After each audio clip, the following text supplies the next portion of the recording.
برادران ملت اسلامی، السلام علیکم ورحمۃ اللہ وبرکاتہ۔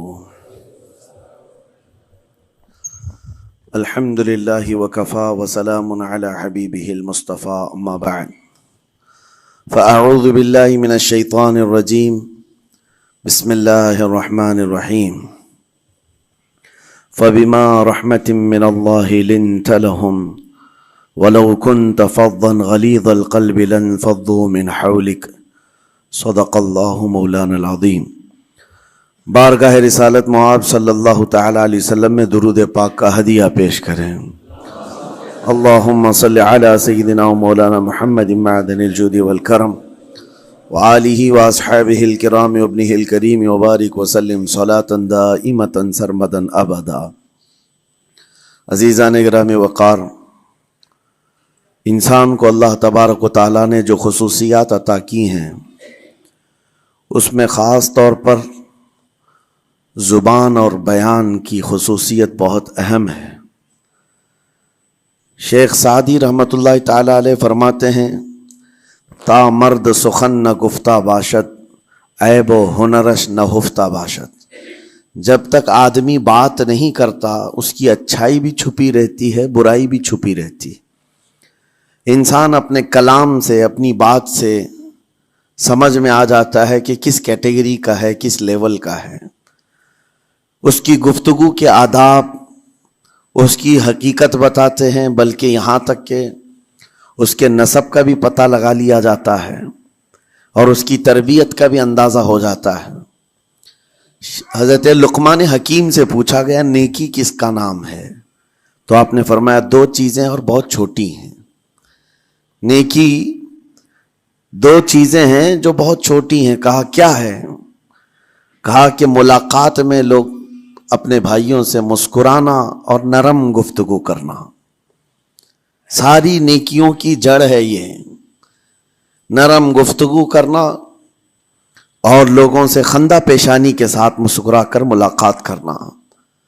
لیکن میرے عزیزو، یہ دو چیزیں بناوٹی تو بہت سارے لوگوں کے ساتھ آ سکتی ہیں، اخلاق تصنع جس کو کہتے ہیں، تکلف کے ساتھ بہت سارے لوگوں کے ساتھ آ سکتی ہیں، لیکن حقیقت میں جس انسان کی طبیعت میں یہ دو چیزیں ہونی چاہیے، وہ کب سمجھ میں آتی ہیں؟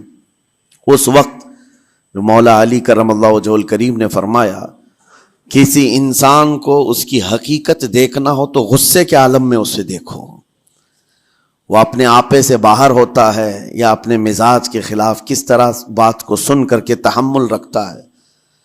سب سے بڑا پہلوان وہ ہے جس نے اپنے غصے کو کنٹرول کیا اور اپنی زبان پر قابو پا لیا، ورنہ یہ وہ لمحہ ہے جب انسان پھٹ پڑتا ہے، جو دل کے اندر ہے سب کہہ جاتا ہے۔ آپ کو میں بتاؤں، نبی کریم صلی اللہ تعالی علیہ وسلم کے عظیم اخلاق کریمہ، بخاری شریف کی حدیث ہے، حضور مسجد نبوی میں تشریف فرما ہے۔ اس وقت مسجد نبوی، آج ہو سکتا ہے آپ کے ذہن میں جو امیج ہے مسجد نبوی کی، بہت بڑی عالی شان مسجد، لیکن وہ زمانہ نبوی میں اس طرح کی نہیں ہے۔ کچی دیواریں تھی، اوپر چھپر کے چھت پڑے ہوئے تھے اور مٹی کی زمین تھی۔ یہ مسجد نبوی کی شکل اس زمانے میں حضور اکرم صلی اللہ تعالی علیہ وسلم اپنے صحابہ کے ساتھ بیٹھے ہیں، ایک دیہات کا رہنے والا شخص آیا۔ ایک بات یاد رکھیں کہ دیہات میں، گاؤں میں رہنے والوں کے اخلاق اور تمیز میں بڑا فرق ہوتا ہے، ان کے ہاں آداب کی کمی ہوتی ہے۔ وہ شخص آیا اور مسجد نبوی میں آ کر حضور صلی اللہ علیہ وسلم سے کچھ بات چیت کیا، اور تھوڑی دیر کے بعد مسجد میں ہی کھڑے ہو کر پیشاب کرنا شروع کیا۔ بخاری شریف میں یہ حدیث موجود ہے۔ جب مسجد نبوی میں کھڑے ہو کر پیشاب کرے تو صحابہ اکرام سب دیکھ کر کے دوڑانے لگ گئے، خذوہ خذوہ، پکڑو اس کو، پکڑو اس کو، اور صحابہ دوڑاتے تھے، وہ پیشاب کرتے ہوئے بھاگتا تھا پوری مسجد میں۔ نبی پاک صلی اللہ تعالی علیہ وسلم نے فرمایا، دعوہ، چھوڑ دو اس کو، کر لینے دو، پیشاب کر رہا ہے مسجد میں، چھوڑ دو اس کو۔ جب وہ صحابہ اکرام حضور کا حکم سنتے ہیں، سب پیچھے ہٹ گئے۔ تھوڑی دیر کے بعد نبی کریم صلی اللہ تعالی علیہ وسلم نے صحابہ سے فرمایا، پانی کے ڈول بھر کر کے لائے جائیں۔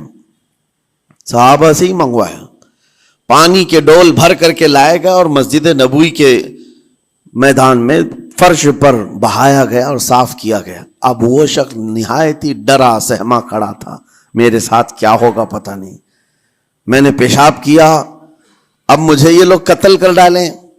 نبی کریم صلی اللہ تعالی علیہ وسلم نے قریب بلایا اور فرمایا، نہایت نرم گفتگو کے ساتھ حضور فرماتے ہیں، یہ اللہ کا گھر ہے، یہاں پیشاب نہیں پیشانیاں رکھی جاتی ہیں۔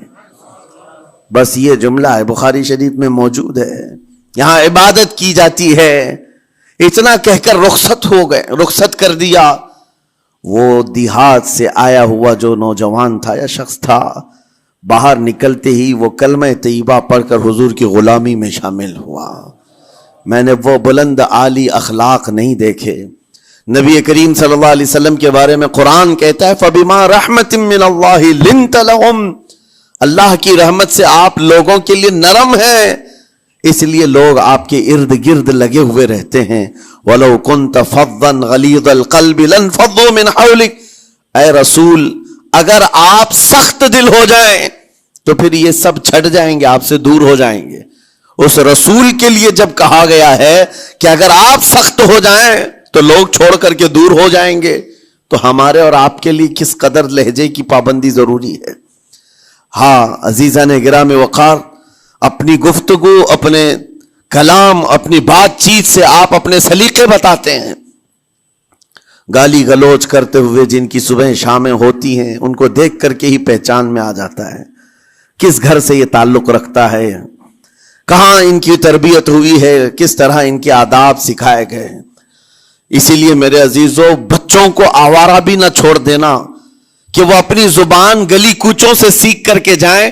کل کو ہوگا یہ کہ اس کی زبان کی وجہ سے لوگ تمہیں تان و تشنیع کریں گے، اس کا باپ ایسا ہوگا اس لیے بچہ ایسا ہے، اس کی ماں اس طرح ہوگی اس لیے اس کی گفتگو ایسی ہے۔ کیونکہ موسٹلی زیادہ طور پر بچے اپنے ماں باپ کے اخلاق کو نقل کرتے ہیں، ٹرانسفر ہوتی چلی جاتی ہیں۔ ایک بار حضور اکرم صلی اللہ تعالی علیہ وسلم مسجد نبوی سے باہر نکل کر جا رہے ہیں۔ توجہ میرے عزیزو، اخلاق کہاں دکھانے چاہیے اور ہماری بات چیت کے انداز ہمیں کہاں ہونا چاہیے، میں آپ کو بتاؤں۔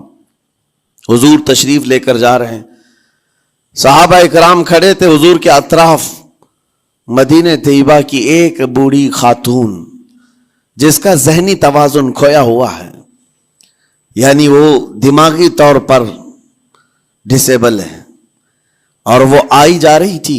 لوگ جب بھی اس کو دیکھتے راستہ کاٹ لیتے، وہ جس کو بھی پکڑتی تھی سنانا شروع کرتی تھی، جو منہ میں آئے بکنے لگ جائے، اور لوگوں کو تنگی محسوس ہونے لگتی۔ صحابہ نے دیکھا کہ یہ عورت آ رہی ہے، حضور کی طرف آ رہی ہے، سب نے حضور صلی اللہ علیہ وسلم کو گھیر لیا، اس کا راستہ روکنے کے لیے اب آئے گی۔ اور نبی کریم صلی اللہ علیہ وسلم کے پاس اگر زبان درازی کرنے لگ جائے، پاگل عورت ہے، اور بک بک کرنے لگ جائے، حضور پاک صلی اللہ علیہ وسلم کے ادب میں کہیں کمی نہ آ جائے۔ صحابہ کا یہ ہمیشہ اہتمام رہتا۔ حضور اکرم صلی اللہ علیہ وسلم نے دیکھا تو صحابہ سے کہا، ہٹ جاؤ، اس کو آنے دو، ہٹ جاؤ، اس کا راستہ چھوڑ دو۔ صحابہ نے کہا، یا رسول اللہ صلی اللہ علیہ وسلم، اس کا ذہنی توازن ٹھیک نہیں ہے، دماغی طور پر وہ عورت ٹھیک نہیں ہے، وہ آئے گی اور لمبی باتیں کرتی ہے، لا یعنی باتیں کرتی ہے، کہیں آپ کی شان پاک میں کوئی گستاخی نہ ہو جائے۔ صحابہ روک رہے تھے، حضور پاک صلی اللہ علیہ وسلم نے سختی سے فرمایا، ارشاد فرمایا، ہٹ جاؤ، اس کا راستہ چھوڑ دو، مجھے پتا ہے پورے مدینے میں اس کی کوئی نہیں سنتا، میں بھی نہ سنوں تو کس کو سنائے گی، اگر میں بھی نہ سنوں تو وہ کس کو سنائے گی۔ یہ میرے مصطفیٰ کریم صلی اللہ تعالی علیہ وسلم کے دربار عالی جاہ کی وہ بلند اخلاق کریمانہ کی ایک مثال ہے، جس کو خود میرے آقا نے فرمایا، بعثت لأتمم مکارم الاخلاق۔ عزیزان گرام وقار، لوگوں کے آج حالات ایسے ہیں کہ اچھے لوگوں کے ساتھ اخلاق الگ دکھائے جاتے ہیں، چھوٹے لوگوں کے ساتھ اخلاق الگ دکھائے جاتے ہیں۔ سٹیٹس کا آدمی ہو تو اس کے ساتھ ملنے کے طریقے الگ ہیں، اور غریب کوئی آ جائے، فقیر کوئی آ جائے تو اس سے ملنے کا انداز الگ ہو جائے. یہ نہ ہو، یہ ہم سب کے لیے نصیحت ہے. اسی ممبئی کی سرزمین پر میں آپ کو بتاؤں، ایک ماہم شریف میں بزرگ حاجی صاحب ہوا کرتے تھے، آج سے تقریباً 10-12 سال پہلے کی. وہ کئی لوگوں سے ایک سوال کرتے تھے پکڑ پکڑ کر کے کہ میرا ایک سوال ہے، آپ جواب دیں گے، میرا ایک سوال ہے. کئی علماء سے انہوں نے پوچھا، مجھ سے بھی انہوں نے، جب میں نیا تھا مصر سے پڑھ کر کے آیا تھا، میرے پاس آ کر کہا کافی سالوں سے میرے ذہن میں ایک سوال ہوتا ہے، میں آپ سے بھی پوچھنا چاہتا ہوں. کہا آپ بتائیے کیا ہے. کہا میں حضور سرکار مجاہد ملت رحمت اللہ علیہ کا مرید ہوں. علامہ حبیب الرحمان مجاہد ملت، رئیس اعظم اڑیسہ، جن کے خدمات جلیلہ آج ہو سکتا ہے نئی جنریشن کو نہ معلوم ہو، ان کا لقب ہے مجاہد ملت، جنہوں نے سنیت کی بقا کے لیے اپنا تن من دھن سب قربان کیا تھا. وہ مجاہد ملت عظیم بزرگ ولی کامل ہے. یہ حاجی صاحب کہتے ہیں کہ میں ایک نارمل آدمی تھا، کڑیا تھا، یعنی گھر بنانے کا کام کرتا تھا. جب وہ ممبئی تشریف لاتے تو دوڑ کر کے ہر جگہ سے لوگ ملنے آتے. میں بھی گیا تھا، اور اس وقت میں جوان تھا.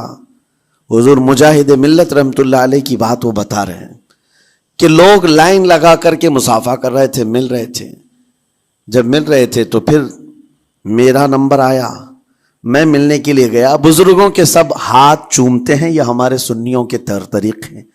ادب، علماء ذوی الاحترام کے ہاتھوں کا بوسہ لینا یہ مستحسن ہے، یہ ہمارے آداب میں سے، معمولات اہل سنت میں سے.